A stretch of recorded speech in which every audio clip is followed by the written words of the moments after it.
Patreon. Nice. Eller? Hello Patreon. Kände du? I just felt it. Shit. Okej, vi kör igång. Första frågan. Eftersom Omar bott i Estland också, vore det kul att höra om någon kulturkrock han upplevt i olika europeiska länder. Svenskens upplevelse av vad som är typiskt svenskt gentemot vad Omar uppfattar som typiskt svenskt skulle vara intressant att höra om. Så vi har ju som 12 frågor, så se om du kan ge lite korta, snärtiga svar på de här. Something about Estonian culture that was a bit... the sauna was very strange to me, because in Egypt, like, basically the whole idea with nudity is a taboo. So nobody sees anybody naked. Like even swimming pools and gyms and so and all that, they have like fitting rooms kind of with curtains and so on. So the idea of because Estonia, there is as strong a sauna culture as Finland. And I remember I was one time with my girlfriend at the time there at her grandma's country house, or it was an event with her father or something. And basically the men are supposed to go into the sauna first, and she wanted me to go in, and I was like, no, you want me to go in with a bunch of naked men in a hot steamy room where they will start whipping each other with like these like tree branches and stuff. I was like, I couldn't compute. I was like, no fucking way. No, thank you. So the sauna was something that it was a bit of a cultural shock to me in Estonia. Hur mycket hot fick Omar när han brände Koranen och publicerade filmen på YouTube? A lot of threats online, some of them really graphic. I remember someone wanted to feed my balls to a dog or something. I don't know why. But I want to say actually to people that maybe the water is not as cold as you think. Because even though I have been like super vocal about my views and so on, I've never even once had an altercation in real life, and I've never been threatened physically on the street. So maybe it's not as bad as people think, or maybe I'm just lucky, I don't know. Hur har Omar lyckats, eller inte lyckats, ändra delar av sina grundläggande värderingar? Det som skiljer sig från islam/muslimska länder och Sverige. Homosexualitet, manlig närhet, kvinnors rättigheter och liknande. I think... To me, I have this almost kind of autistic way that I have to have everything, how to say, my beliefs have to kind of conform with my actions and so on. And to me, all these things, being against homosexuality, being against Jews, being like for honor culture and so on, they had for me to do a lot with my beliefs, my religious beliefs. So when I stopped believing, it was actually like basically turning off all that, because there is no longer a reason for me to be against all that, if you know what I mean. Yeah. Okej. Omar har snackat en del om den svenska sexnegativismen lite här och där i olika poddavsnitt, och jag har uppskattat hans tankar. Kan han säga någonting mer om det? I think it's a combination of things that has to do with the sex negative feminism and this opposition towards sexualizing women that kind of like became an overcorrection into a shaming of sexuality. So you being attracted as a man, attracted physically, or lusting after the female body is considered in itself sexist or even oppressive, because sex-negative feminism views heterosexual relationships and sex as something that men do to women, not something that men and women do together. So you, as a man, maybe being open with your sexuality, being open with your lust, is considered in itself an act of sexism or even patriarchy or something like that. And which actually reminds me quite a bit of religious sexual puritanism. It's very similar, Right. because there also it's like sinful to have sexual thoughts about people you are not like married to. So if, for example, I would basically check out the body of a woman that's passing in the street, both a sex negative feminist and a Muslim conservative would react negatively to that. Right. Okej. Så hur definierar Omar svensk kultur?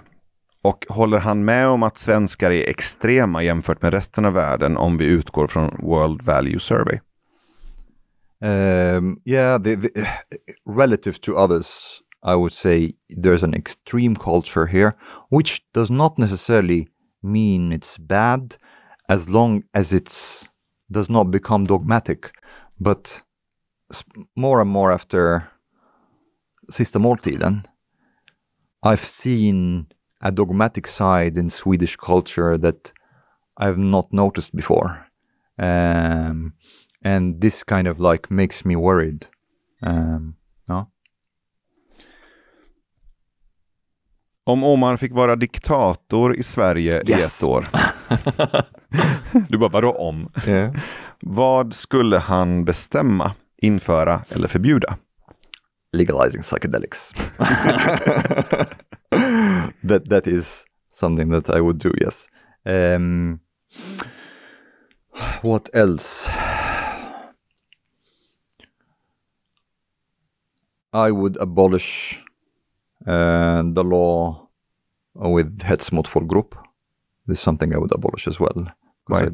I don't think you should have restrictions when it comes to freedom of speech unless it's really explicit and imminent threat of violence. So, for example, if you go gather people and go in front of a synagogue and say, let's kill the Jews, it's very obvious that this is like, explicit and imminent threat.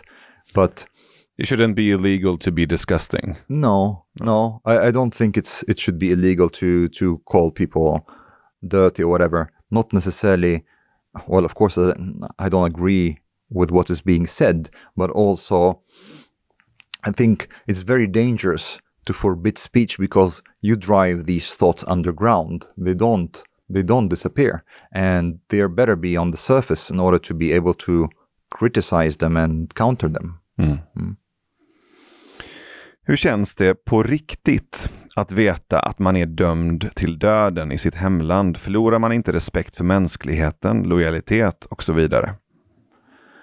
Yeah, well, it's not necessarily that I would die, but it was more of it was a possibility, but more prison sentence. Well, I think it's a complicated question, but I think sometimes, not necessarily about humanity, but there's something sad in knowing that your people and your culture wants to harm you, and it becomes difficult to feel gemenskap or even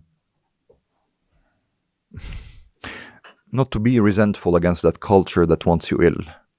And this has been something also that I've been somewhat thinking about and sometimes struggling with.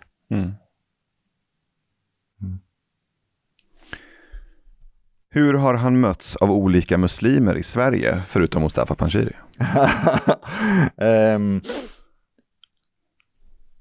The reactions has been varied, I would say. There are people who are open here in Sweden towards criticizing Islam to some extent. I mean, Muslims open to it. And one thing that is also quite often, in my experience, if you actually meet people face to face and have a good relationship with them, they find it difficult to see you as a monster. They can see that you are a human being that does not want them harm. And that would like something that my Muslim friends perhaps could see, that that we could have still a good relationship, and that I did not hate Muslims at all, and so on, then it becomes easier for them to accept it. Then again, there are people who get like really upset, get really emotional. I understand. It was the same thing for many of my relatives and so on. Depends on how much you're open, how much you're tolerant, and how much, well, in a way, conservative or dogmatic you are. Sista frågan. Är verkligen allt med islam skit? Nej, det är det inte. There are things that are also good in Islam, but I would say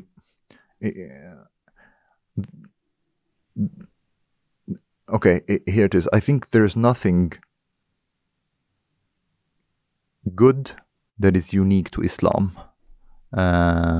Helping the poor or being good to your parents and so on, these exist in many other religions and traditions and cultures and so on.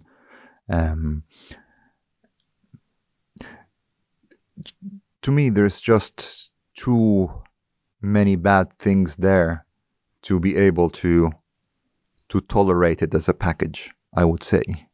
I would say it's difficult for me to accept a book that says you should beat your disobedient wife, regardless if it says also that you should give money to the poor, because you could give money to the poor without beating your wife.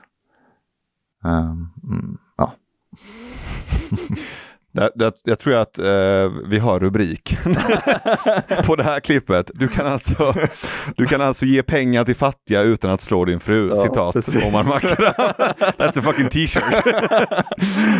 Tack snälla Omar för att du var med i Hur kan vi? Jag ser fram emot att fortsätta våra samtal. Det känns som att vi precis hann börja, men så är det också att samtalet fortsätter. Jag är jätteglad för att du var här. Thanks for being here, it was awesome. Tack snälla.